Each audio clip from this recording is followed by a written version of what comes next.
Welcome, everyone, to Monday Match Analysis. I'm Gil Gross. What a post-U.S. Open treat we got here. A rematch of the U.S. Open final. Novak Djokovic, Daniil Medvedev, number 1 and number 2 in the world, clashing again in another big final. And Djokovic gets his revenge on Medvedev with a 3-set victory, another historic Masters 1000 title, his 37th, passing Rafael Nadal. Big show today. I have some takeaways, some takes, if you will. I have some tactical analysis for you. And then we're going to bring on Alex Gruskin to talk a little Paris and then also look ahead to the next-gen finals in Milan next week and even the ATP finals in Turin coming up in a little bit. So big picture, man, you almost thought that the history making was in the rear view in 2021 for Novak after the chase for the Grand Slam was complete. But no, comes back in Paris, secures another year-end number 1 to pass Pete Sampras, and then passes Rafa here. Now, this feels a lot different because obviously Nadal could very much still recapture this Masters 1000 title race, and it's very much an ongoing race. But Djokovic pulls ahead here. More importantly, he strikes back in what is becoming this ultra important rivalry in head-to-head, especially on hard courts. On hard courts, at this point, there's no better rivalry in men's tennis, and it's not particularly close. Novak said after the match that Daniil is right now probably his biggest rival. It certainly felt like that in 2021. And on hard courts, that's just not really debatable. This head-to-head, though, not only does it feel important, and when I say important, I mean that it's going to dictate how the next couple years go for Novak, how he does in this head-to-head. That's what it feels like. And the same for Medvedev. How much of a dent can he make? And can he win? Can he tack on and, win that second major? And so on. So this head-to-head feels really important in that conversation. It's also interesting. Like, there's just a lot going on here. Tactically, matchup-wise, I mean, there's great respect. There's no bad blood here. I think they're fans of each other. But, they practiced at the Muratoglu Academy a week before Paris here, and then they meet again in the final. So it's not that there's any friction or anything like that, but it's interesting because there have been twists and turns in this head-to-head, and if you're interested in that kind of things, in the tactics of it, it's just been fascinating to watch these two go at it. And it's good. God, the tennis is good. This was a high-quality match. So all I'll say here about the head-to-head, don't overreact. That's my real message when it comes to the head-to-head right now. It is 6-4, Novak Djokovic. Djokovic won the first 3. Now, if Medvedev won this match in Paris, if he won it, he would have become the only player to play Novak 10 times or more. It would have been his 10th meeting, and have a 500 record against him. Anyone who's played Novak 10 times or more has a losing record to him. Daniil almost changed that if he won the match. And if he won the match, I think there would have been a lot of bad takes out there about how Medvedev owns the head-to-head, owns Djokovic. Those wouldn't have been good takes. What also wouldn't be a good take is to say, oh, U.S. Open, that was just because Djokovic was feeling the pressure. This head-to-head is really like what we saw in Australia when Novak blew the doors off of Medvedev and blew him out, and now he beats him again here. Medvedev's no problem for Novak. That's also a bad take. That's bad. The reality is, ever since that match in 2019 at the Australian Open, where the first 2 sets of the match were amazing tennis, it was round of 16 Aussie Open 2019. Ever since that match, it's been pretty clear. Medvedev, Djokovic, they're going to play tough matches. That's going to be a head-to-head that's going to be competitive and interesting. Nobody's figured anyone out here. And there's not a lot between these guys. Don't overreact to one match. And I would have been saying that no matter who won the match. Do not overreact to one match. Now, as it pertains to the performance, and Djokovic pulling off a 3-set victory, final score 4-6, first set to Medvedev. Djokovic takes the next 2 sets 6-3, 6-3. Novak broken serving for the match in the third set at 5-2, and ends up breaking serve for the match on another epic match point. In terms of the performance, to me, that's the best big match performance Djokovic has put in since Roland Garros. That is the best I've seen Novak Djokovic play in a big match since Roland Garros. The candidates, you could say Berrettini, U.S. Open quarterfinal. You could say Nishikori at the Olympics, which was blowout city for Novak. No. I'm not going there with that. I'm going to stick with this one. Let's be honest. Berrettini, Nishikori, hugely favorable head-to-heads or matchups for Djokovic. Nishikori, a blowout. Berrettini, really close first set. Berrettini won the first set, right? And then Novak won the next 3, right? So classic Djokovic-Berrettini match, basically. This was the best performance I've seen since Roland Garros. Great performance against Tsitsipas in the final. Epic, unforgettable performance against Nadal in the semi. Best performance since then. It's the best he's played because he had the complete game firing. Everything was there, including the offense. Because throughout the last couple months with Djokovic and with history and pressure on his shoulders, there's been a lot of matches where it's been Novak's not at his best, looking a little tight. He had his legs, he had his defense, he had his return, he had his consistency, he had his mental toughness, and he won the match. But he didn't have the timing in his aggressive ground stroke baseline game. He didn't have a flawless first serve performance. He didn't have opportune, perfect execution at the net. He had everything here. This was the final 2 sets. You could poke holes in the first set. There were a lot of issues with the first set for Djokovic. Next 2 sets, best performance I've seen him put in. And that can't be surprising. He came to Paris to secure that year-end number 1. Got it. So this was the first match in a while where I think Djokovic relaxed. First match in a really long time. He didn't play Cincinnati. He didn't play, Canada, where there wouldn't have been that much at stake. Every single match he played was historically enormous. So I think he relaxed in this match. Best performance. Best I've seen him play since Roland Garros. Getting into the tactics. New wrinkle in the head-to-head now. And we've seen it before, but not like this. Djokovic leaned hard on the serve and volley. Craig O'Shaughnessy, brain game tennis. Hat tip to him for keeping track of the numbers here and writing it up. 39 serve and volley attempts for Djokovic. Now, some of those attempts, the serve didn't go in. So, of those 39 attempts, 22 times the point was played out because Novak made the serve.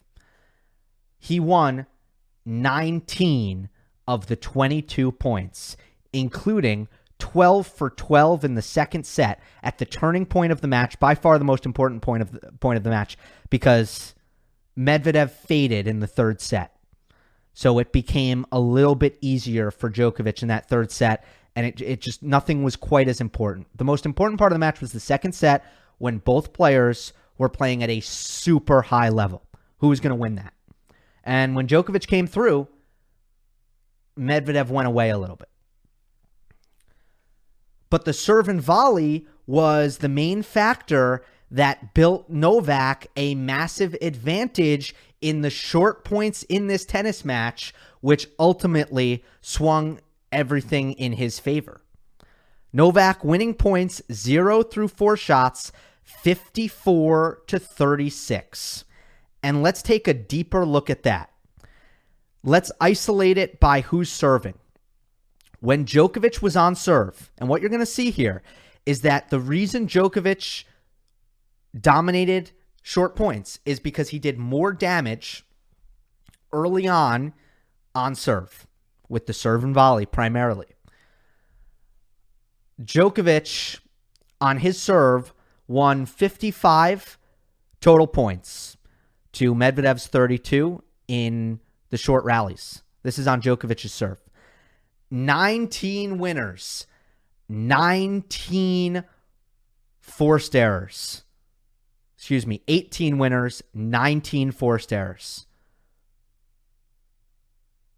37 finishes within the first 4 shots on Djokovic's serve. Novak hit 6 aces. So that's factored in 6 aces. Medvedev made 1 unforced error in this segment of points.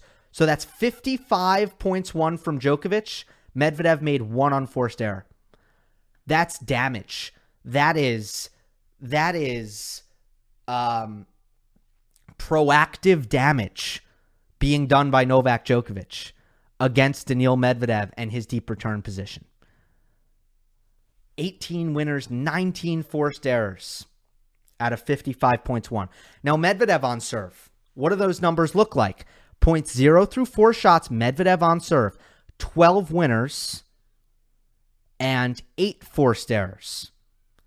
So 20 finishes versus Novak's 37.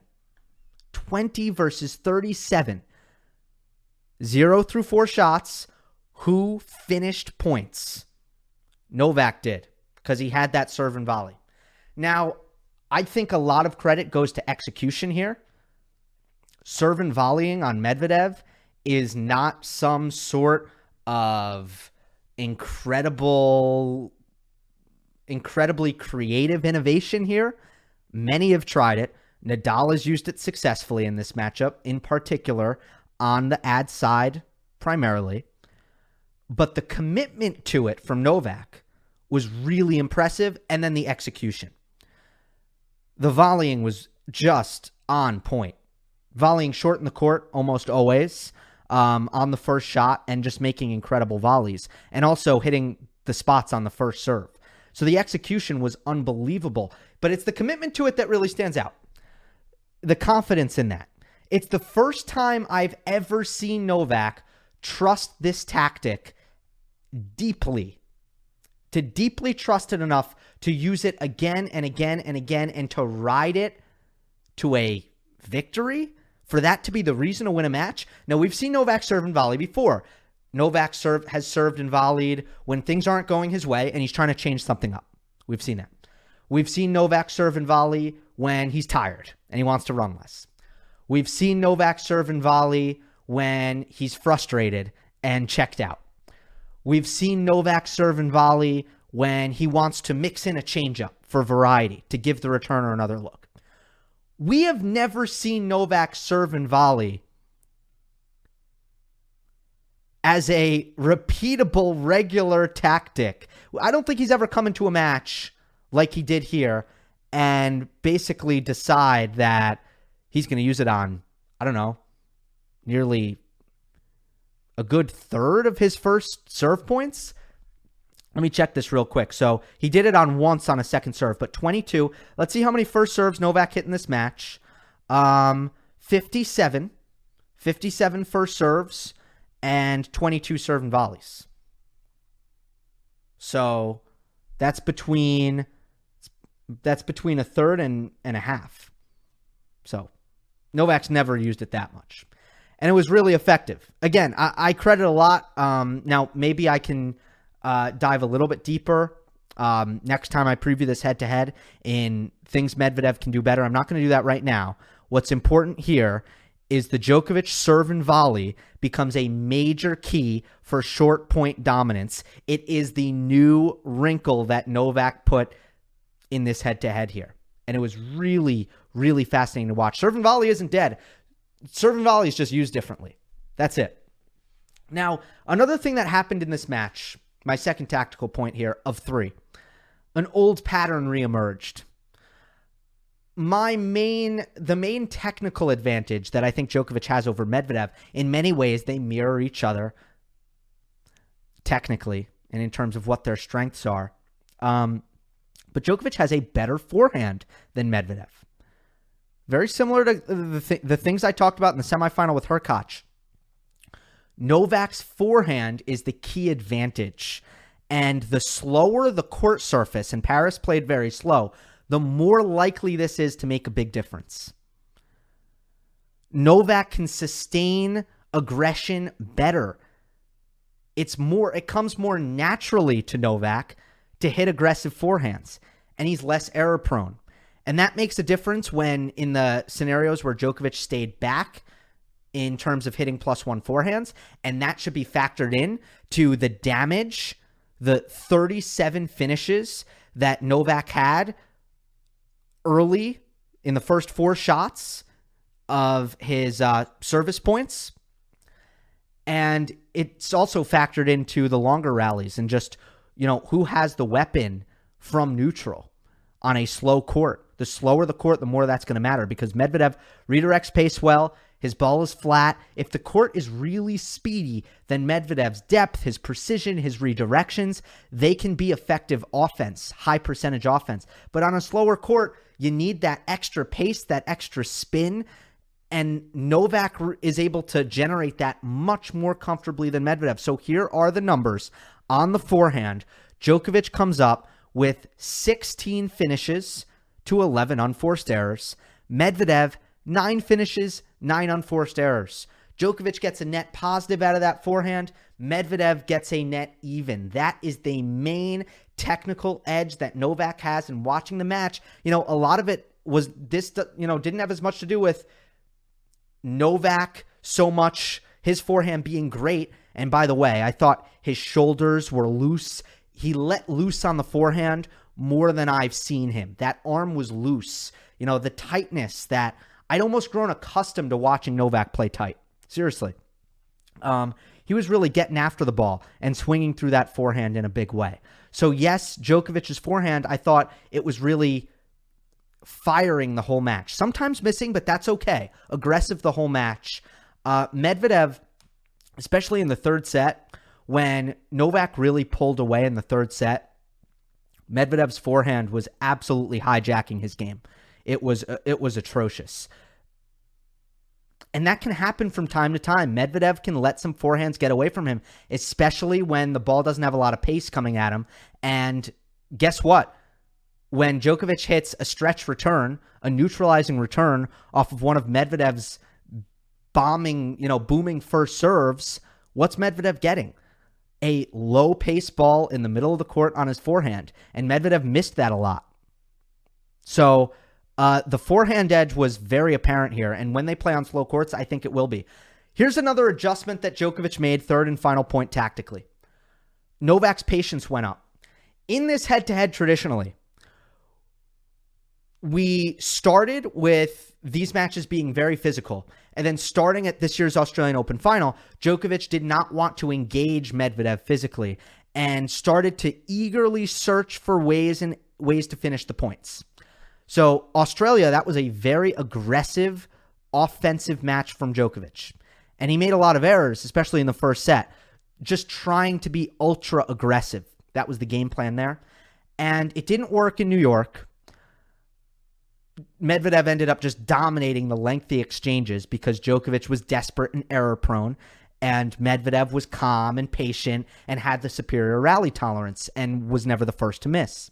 The first set kind of looked like that. Again, Medvedev won 5+ shots rather easily in the first set, won those lengthy exchanges, and Djokovic was not patient in the opening set at all. Medvedev won 5 through 8 shots, or nine plus shots, 10-6. 5 through 8 was close, 6-5 Djokovic. But 10-6 Medvedev on points, 9 rallies or more, 9 shots or more. Djokovic actually won the short points even in the first set. Still lost the set because Medvedev was winning the long rallies. That was a patience thing. Here's how you know Novak got more patient, and Novak mentally committed himself to grinding a little bit, to digging in and making less mistakes. The drop shots. The drop shots were the sign. Look, I like the Djokovic drop shot. Djokovic has a very good drop shot. But when he's using it a lot, it means something. It means he's looking for those finishes. And it's just, I don't think that a key for Novak to win this match was to stop drop shotting. I really don't. I think the key for Novak was to be patient and to hang in the rallies. Well, Djokovic hit 5 drop shots in set 1. He hit 1 for the rest of the match. It's not to say, and again, I'm just illustrating patience here. No desperation to finish the point. He was in it for the long haul if he had to be. And I think that mental adjustment was very important for Novak to get this match back to where he wanted it and to end this streak of sets lost to Daniil Medvedev dating back to the US Open, where Medvedev was just winning all the rallies because he was the far more patient player with the much better rally tolerance. I think Novak just realized, like, I got to match this guy in rally tolerance here. I have to trust the other skills to be enough. Trust that I can hang in with this guy, and it made Novak a much better player. You know, did he have the, you might say serve and volley is kind of antithetical to that, but it wasn't, because serve volley was a high percentage tactic, whereas Djokovic in a neutral baseline rally, just desperately looking for the finish, that was not a high percentage tactic. You know, that was low percentage. So Djokovic's patience was definitely way up starting in the second set. And you could see it in those drop shots, those drop shot numbers. Just, again, a byproduct of patience is less drop shots. It's not a tactic. It's a byproduct of having more patience. All right, we are ready to bring on Alex Gruskin of Cracked Rackets. Here we go. We're joined once again by our friend Alex, Mr. Concise Gruskin on Monday Match Analysis. He asked me to call him that. That wasn't me. All right, Paris, and then we got some good year-end festivities. Can you believe it? I'm going to say, since I'm Concise Gruskin, I have an opening tangent for you, because there's like 3 people in the world I can talk to about my profession who will be like, oh yeah, I totally get what you're going through. You know, those days when you do 8 hours of broadcasting and you didn't sweat, but you just have that post-broadcast stench. Yeah, that's moisture. what I'm just, yeah, there's moisture. That's the word, when moisture is appropriate. That's what I have, that post-broadcast moisture right now.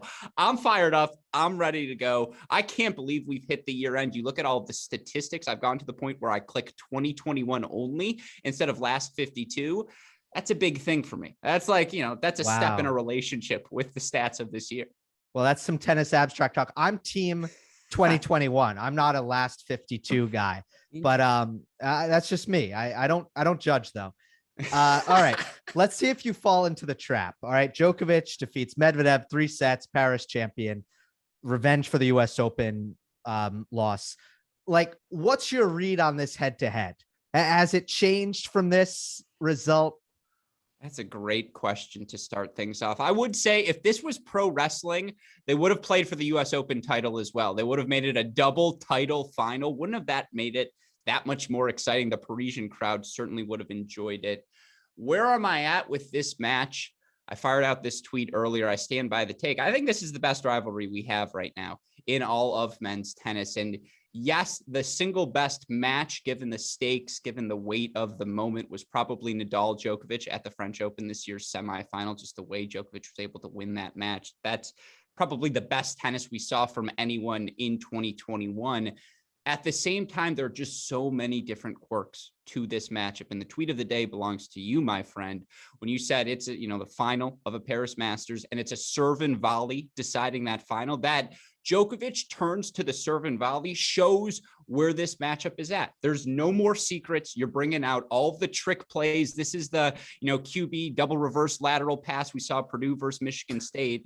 Djokovic brought it all out. And so where am I at on this matchup? It's a toss-up, in my opinion, every time they step up on the court. Nobody knew what that football, I mean, the Americans would, but everyone else is totally lost on that. So we thank you for that. Alex Concise Gruskin. Double lateral.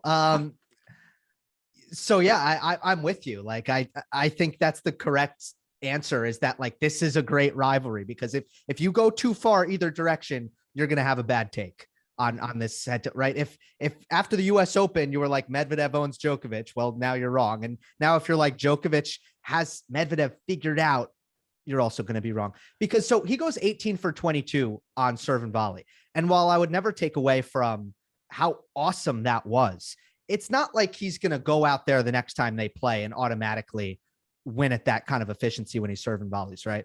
Well, we realized the conditions were indoor hard courts. I'm not saying we, meaning me and you. I'm saying more broadly, you have to look at each match in a vacuum now. That's where we're at in this rivalry, where the conditions on court play a factor. And in the slower conditions of Australia, obviously Novak has proven, that is where his best tennis emerges. And yes, Medvedev pushed him all the way back to their 4th round matchup in 2018, which that was sneakily maybe the best match of the tournament. And I mean, you could tell the first set today in Paris, Medvedev was ready to make that match a track meet. And I do think that is one takeaway from this match. And I know Djokovic ended up winning, and we can talk about why momentarily, but look, he's 25 years old. Medvedev's in the midst of his physical prime. And we know the answer to the question, will anyone reach the stratosphere of Djokovic, of Nadal from a physicality standpoint in this next generation?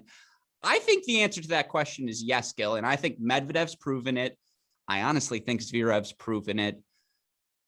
Tsitsipas on clay, yes, but the jury's still out. But those guys now, it's not just physicality. I'm going to outlast you. You're not going to do that with Zverev. You're not going to do that with Medvedev. And I do think that's a notable takeaway from this match.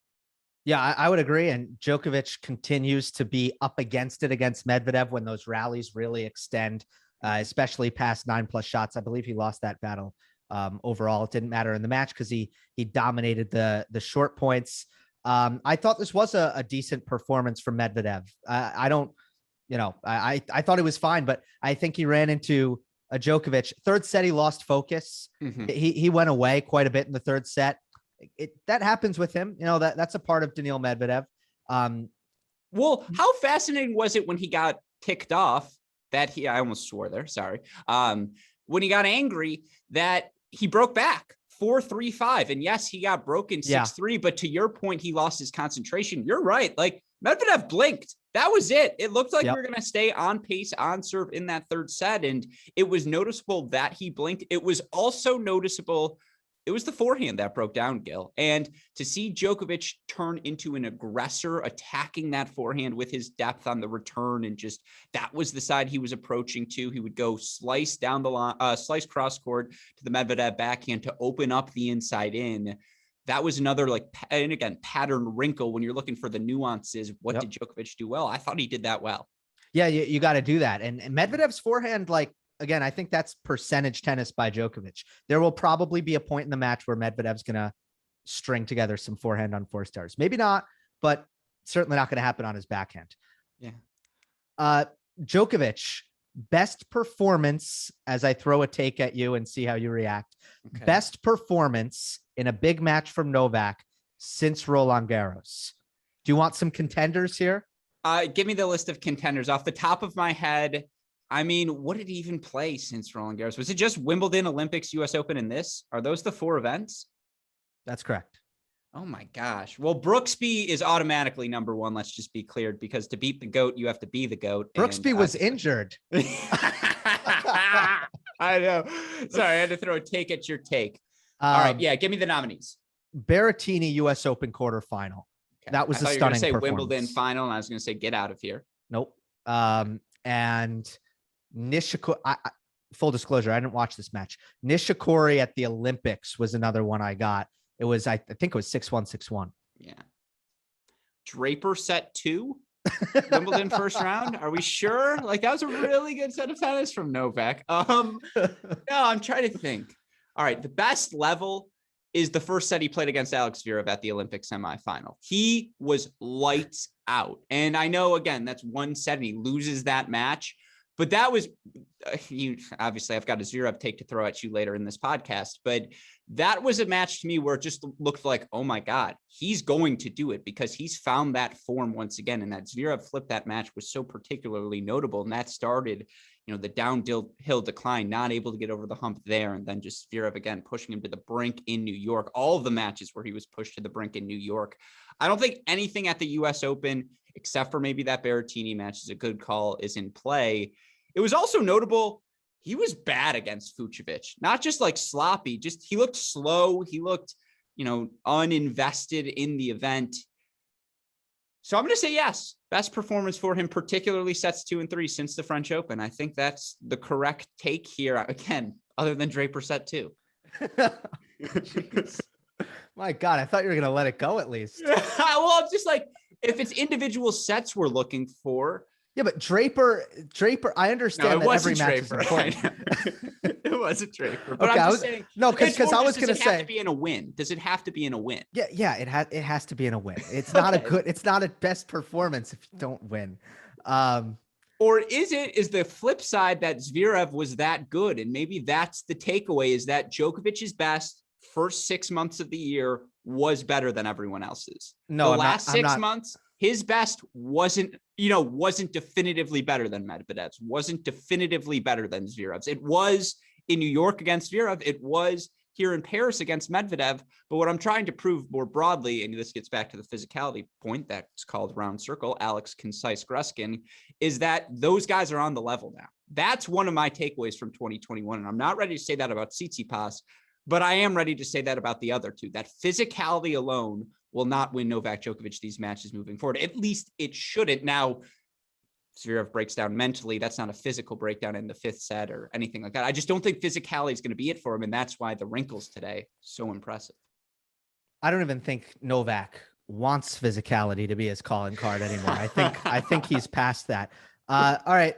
I mean, I'm ready to move on from Paris, thing, but when Djokovic is saying his post-match prayer now, and I almost crossed myself, which would have been odd given my Jewish upbringing, but when he crosses himself at this point, what is he saying? Like, I really am the best. Like, is that what he says when he looks up now? Because 6th Paris title, and shout out to you via Sean Colvert, I believe it's Djokovic and chaos in Paris over the past decade. And it's like, well, if he tries, no chaos. If he doesn't try, absolute madness. That's speaks to his dominance over the past 11 years and year-end world number ones. He's got that now. He's up, going to get the titles record overall. I think at this point, if he just keeps playing a couple more seasons and wins and yada, yada, yada. Like, what do you say? Like, does he actually, what are you even saying at that point? Like, yep, I did it. I don't know what's in his prayers. You haven't asked that? That one didn't come up? No, we haven't discussed that. But to your point about the records, I mean, this Masters one is interesting because obviously he had the lead and Nadal actually, I think, either retied him. Anyway. Yep. Right. Now, Rafa, I guess the point I'm trying to make, and by the way, you don't retie. I think you just tie. He's like, he tied him. Okay. Rafa needs to pick it up with the Clay Masters because he's slowing down in that area. Right. Yeah. So I don't know, it's interesting. Let's see if that's the last time that race shifts, No, the big one's 20. It's like that's 21, excuse me. That's the one looming over it. And Rafa must have seen those Indian Wells conditions and been like, damn, I let one go. Like, a little bit, maybe. And and it's like, I'm surprised he hasn't played better at Indian Wells, but that's besides the point. Yes. Let's go to Milan now. Okay, let's do it. So we have the groups, and that's next gen, right? Because Turin, Milan, Turin, yes. It's very beautiful in Italy. Yes, I'm sure the food's great, both places. Now I have no questions prepared here. We're going to casually kind of get through this. Group A is Carlos Alcaraz, Brandon Nakashima, Juan Manuel Cerundolo, and Holger Rune. Group B is Sebastian Corda, Lorenzo Musetti, Sebastian Baez, and Hugo, I only like to play in Paris, Gaston. Um, let's start with Group A and let's kind of talk through this. First of all, it's just the stronger group, would you say, with Alcaraz, Nakashima, and Rune? I wouldn't be surprised if any of those three took the title. Nakashima would probably be a bump under Rune and Alcaraz. Do you agree? I do not have Nakashima below Holger. That's an interesting take because certainly from a firepower perspective, fine, you like Holger Rune and he enters this event with a challenger title. He won this past week, but you know who won a challenger title 2 weeks ago on indoor hard courts? Brandon Nakashima. You know who's won, his, I think, past 2 hard court indoor hard court challengers? Brandon Nakashima. And I'm not saying this is a challenger field, but these are guys who are ascending. These are his quality of players. He comes in on an indoor hard court with as good a form as just about anyone. To your point about the groups being lopsided, all due respect to Hugo Gaston, who obviously makes that quarterfinal run in Paris and magic happens. What he did to Carlos Alcaraz, it's a shame. If I'm rigging the draws, how they're not in the same group, that's malpractice by the people here at Next Gen, because you can rig it, because who cares? Like it's an exhibition event. That said, the ZAG is to actually say the most valuable learning point for Group A is what is Juan Manuel Cerundolo, leave it in, great name, say it 10 times fast, on an indoor hard court. We know he's won a clay court challenge, clay court ATP title, excuse me. I know he's won, I believe, 4 clay court challengers. I believe every match he's played in 2021 has been on hard courts, barring maybe a US Open qualifying match.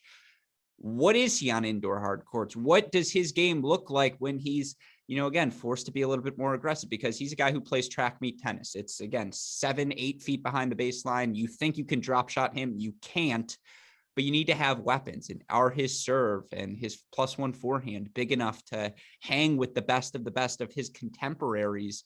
I think that's actually the biggest question mark of Group A. Now, in terms of, looking towards who's going to have success, Alcaraz is a man amongst boys now in this field. No Sinner, no FA. Corda belongs in that discussion as well. But like in this group in particular, what Alcaraz has done over the past 3 months, all due respect to Brandon, who, let's not forget, what was it, back-to-back finals, Los Cabos, Atlanta, during the summer hardcourt stretch. He's been awesome.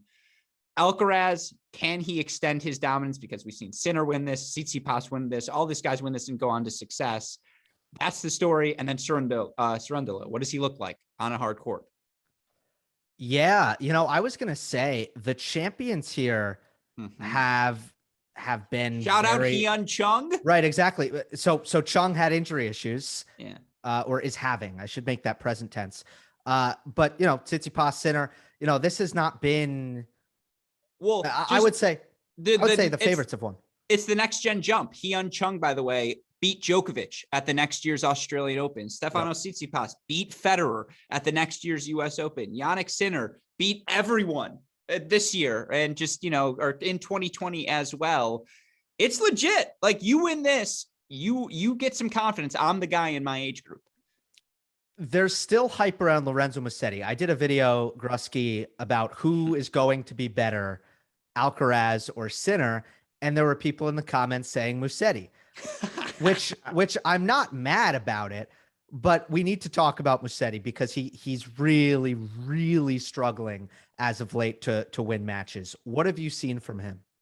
It's just the lack of a clear plan A. I mean, why was he so good on the clay courts? Because his improvisational skills, the ability to turn defense to offense, he's never out of a point. He's willing to make matches a track meet. That quality works in clay court tennis. It works at the challenger level. It's not going to work in the top 50. You need weapons, and his weapon is his speed. And to a degree, that works. That keeps you in the top 100. That degree of physicality, you're going to win first round matches, win 3 out of 5 set matches. And it was fascinating to see him beat Emilio Nava at the US Open, despite having no momentum coming into that Junior Australian Open final rematch. Again, aesthetically, everything's beautiful. Like, I don't have any critiques of his form. It's just the game plan. It reminds me of Tommy Paul, just with a one-handed backhand where it's like, I can do a lot of things, but what should I be doing? Yeah, it's definitely a case of play style wise, when you're not confident, when you start second guessing yourself, things really go downhill. It's not a case of simple tennis with, which lends itself to clear headedness and not as much second guessing. I think that's definitely true. Hopefully he starts just enjoying himself a little bit more, because I really do feel like mentally he is just going through a hard time right now. Well, I think that's why this event is perfect. Home crowd, obviously, in a relaxed environment, funky rules as well. It's an opportunity for him to be a shot maker, a show maker, and I think that's when he plays his best. My prediction here is not going to be bold, because this tournament it hasn't been bold. So Korda makes it out of Group B, and yeah, I mean, the Sebastian Baez, Hugo Gaston, nothing really is going to tempt me. Everything I said about Cerundolo, by the way, applies to Baez. Absolutely yes. Everything. Yep. Agreed. And don't make a Diego Schwartzman comp. Don't be that lazy. He's flatter on the ground strokes, more aggressive from the baseline, also not Jewish. So that's a big deal. Don't just make that comparison easily. Love it. Love it. Out of Group A, I'm going to go with Alcaraz. So there's your final. And is it semis as well? Is it 2 players out of each group, or is it just 1 this year? I believe they go semifinals, right? Where it's first place, second, and then we see the matchup in the final. Now, if Korda Alcaraz is where you're going, hard to disagree with that. But I think they do semifinals. Oh, they do semifinals. Okay. Yep, you're correct. Okay, well, Korda Alcaraz nonetheless. And I am going to pick Alcaraz and just drink the Kool-Aid. All right, I like that pick. I will say it feels like Francis Tiafoe has played. I think he's played every one of these events until this year. And so, can we just give him a spot in the draw? Just because why not? He belongs in the mix with these guys. He's still very, very young.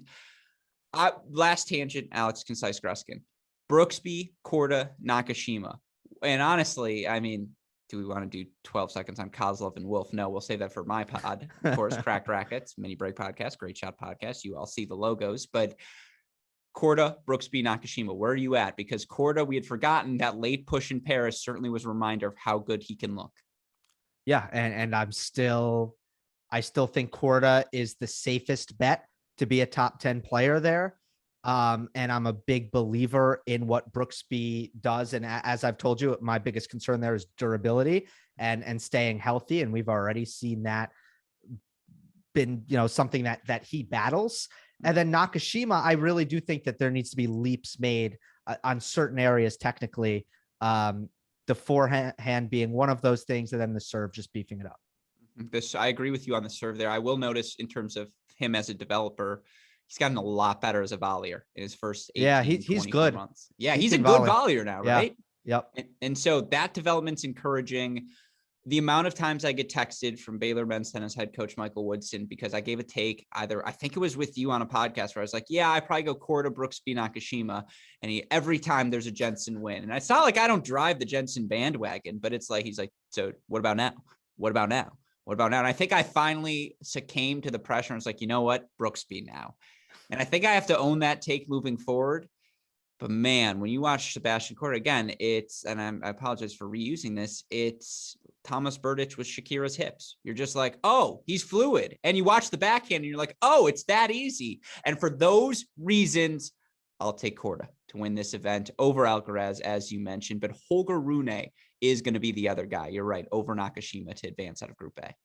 Yeah, there you go. I mean, you almost had me half rescind my Rune over. That was sharp argument by you. Thank you. All right. Big finals. I just want to get into things more generally. First of all, we have seen in the past this event, especially the 8 seeds. Sometimes they just haven't hung in there very well, like the 7s and the 8s. So this week was a big week for Hubert Hurkacz and Casper Ruud. How do you think they'll do? This is a difficult event to debut in. I mean, Matteo Berrettini a couple of years ago comes to mind, just wasn't really quite ready to play the event and qualified. But then what happens? you're more comfortable the second and third time around. So how do you think Hurkacz and Ruud will fare? Better than those other guys, because the gap is just not as big between, the 2011 to 2017. It was the Roberto Bautista Agut David Ferrer Memorial 8th spot, where it's just, not to pick on the Spaniards, but it's just like, all right, I'm going there and I'm going 0-3, but I made it there and I get the bonuses and I'm in the suit photos. And that's really cool moving forward, because if Federer, Djokovic, Nadal, and Murray all look good in their suits, I'm going to be tweeted out for years to come.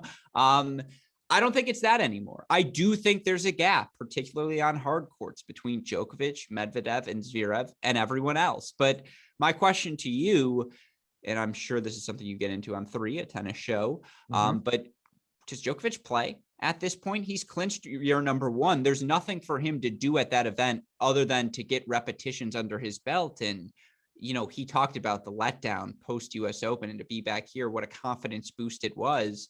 Why not just call it quits after Paris? What does he have left to prove at the year-end finals? Let the young guys battle it out. It's a good question. It was interesting to see him say, the only reason I'm here in Paris is for year-end number 1. Which is why I bring it up, because he literally said it.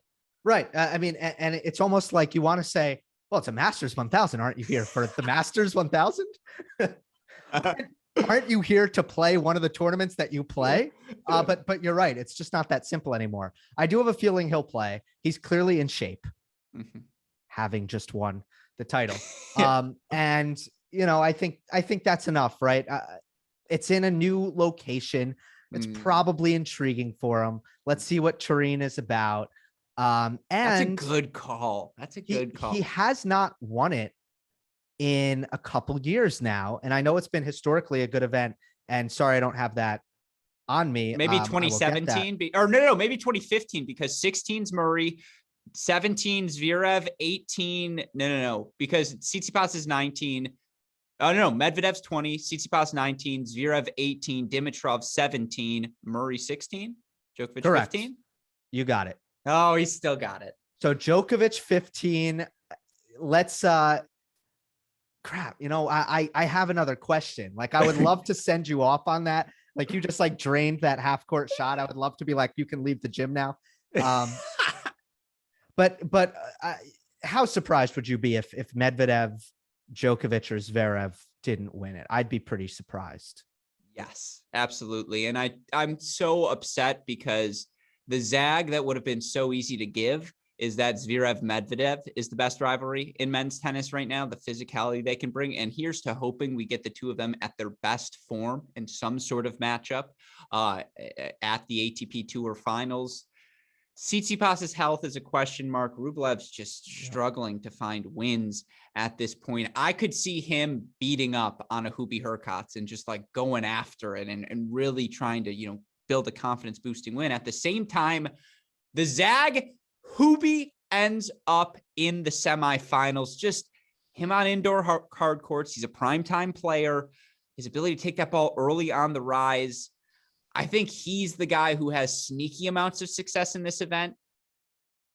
I think it's Medvedev or Zverev. I think Djokovic ends up pulling out. I think Sinner gets that 8th spot. You get the Italian, 2 Italians in the draw. Oh, I forgot about Berrettini. Seem to always forget about Berrettini on an indoor hard court.